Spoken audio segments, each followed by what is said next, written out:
50 million Americans suffer from allergies, stemming from an array of substances that can be inhaled, injected, or ingested into the body. Okay, one is 25 by 40. No matter what the method of exposure, the anatomy of an allergic reaction is essentially the same. In every case, the body misidentifies a particular substance, called an allergen, as an enemy and rallies its immune system to respond.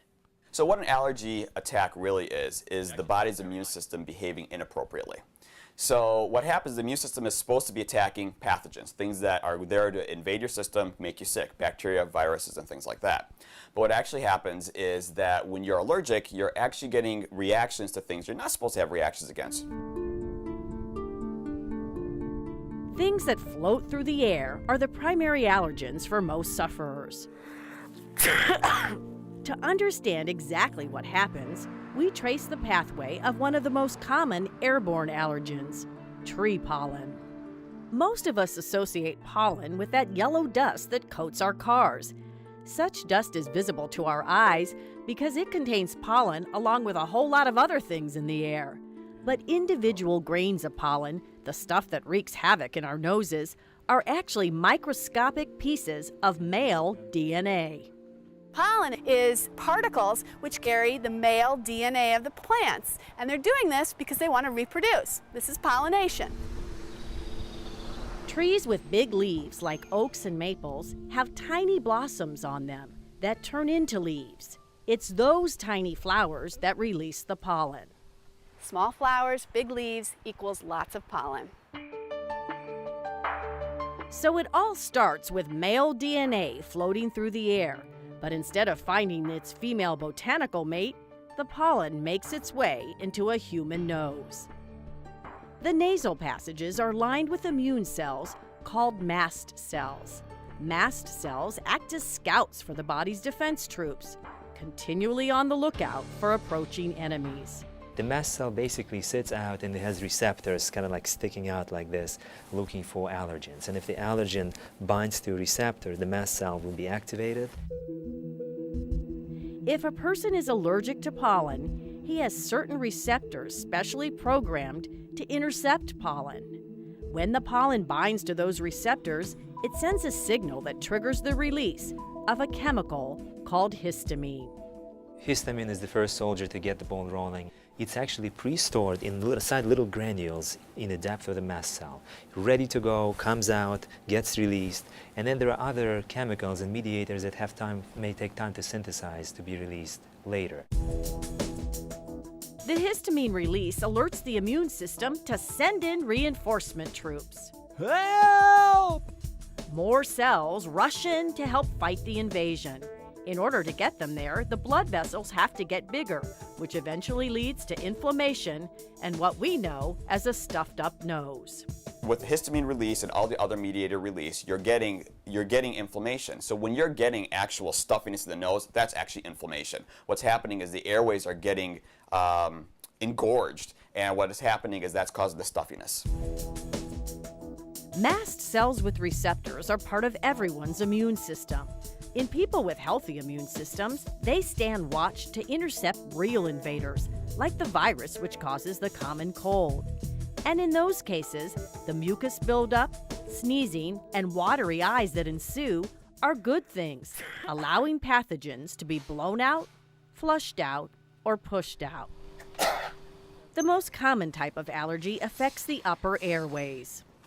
You see the line across my nose, that's evidence from the scratching and the rubbing, and the eyes get really red and itchy. In short, it all adds up to a lot of misery. Ready for a tour inside the nasal passages? Ear, nose, and throat specialist David Stepnick is our guide. There's a little light on here, it's like a little camera at the end of this, and I can drive through the nose without hitting the sidewalls, and therefore it doesn't hurt. Here's what it looks like on the big screen. And this is going up the nose with the little camera. You can see the linings of the nose as we move further back. Normally this would be more of a pink color and smoother, but in this inflamed nose it's bumpy and red. So what we're seeing here is mucus in the nose. It looks long and kind of funny, but it's like taffy that's been pulled. And all that like glistening stuff, that's the mucus? All the glistening white is the mucus that you see that's reflecting the light from the camera. In a normal immune response, this long strand of mucus would work great to trap a harmful invader. But in an allergic reaction, it's gunk you don't want or need. It's miserable. The allergies, you scratch all the time, running nose, sneezing, everything. In people with allergies, the immune system is simply out of whack. When they first encounter a particular substance, be it pollen or peanut, additional receptors on their mast cells get programmed to identify it as an invader. After that initial exposure, every time that allergen is encountered, the horn sounds for the immune system to send in the troops. Besides the nose and eyes, mast cells are in the lungs, skin, and in the lining of the digestive tract. That's why allergic reactions can also cause problems in those places. Once the system is triggered, once you irritate the system, you manifest wherever those mast cells are. So you may have runs, you may have to go to the bathroom, and you may develop hives on the skin, and you may have difficulty breathing, because it affects all the systems, wherever there are mast cells.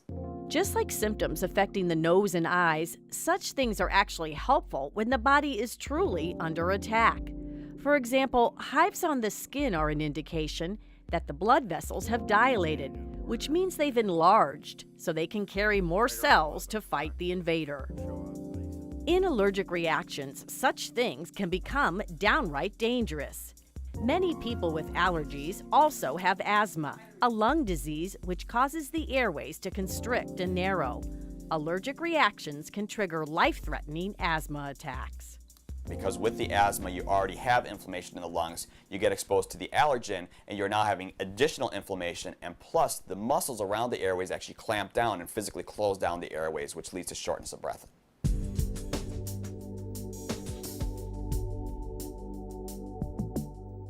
Harmless substances that become allergens stem from many different things and come in all shapes and sizes. Many are microscopic and pretty gross, like dust mites, tiny spider-like creatures that multiply by the millions and are nearly impossible to get rid of, even in the cleanest of homes. The gross part is, they like to live in our beds. And they feed on us. Basically, they feed on shed skin. We are always shedding our skin, so they are consuming some of these shedded skin pieces that come off in the bed or on the pillowcase. The most common exposure people have is in their bed because they're inhaling the byproduct or the excrement of dust mites all night long, which is leading to their allergic disease. So do people get like totally like freaked? Yeah, they get freaked out. Cockroaches are another common allergen that freak people out. It can be a mixture of both cockroach poop and cockroach body that's broken down. It's both the excrement from the cockroach as well as the actual body of the cockroach. As it breaks down into small little pieces, those eventually become aerosolized and can then come into the home from the walls and so forth. Common household dust, which can be inhaled by people with allergies, often contains mite and cockroach waste or body parts, along with another common allergen that stems from mold. When they grow the fungi, they have threads or filaments, and on top of it are the spores. These spores, if you disturb the room, for example, there is a air current or you clean and the dust moves, then they become dispersed in the air. And then we as a human being come and breathe them. There are probably about 30,000 bees in here right now. Many things that are good in nature, like bees, mold, or pollen, are bad for people with allergies. Even medicines like penicillin, meant to heal, can hurt or even kill people who are allergic to them.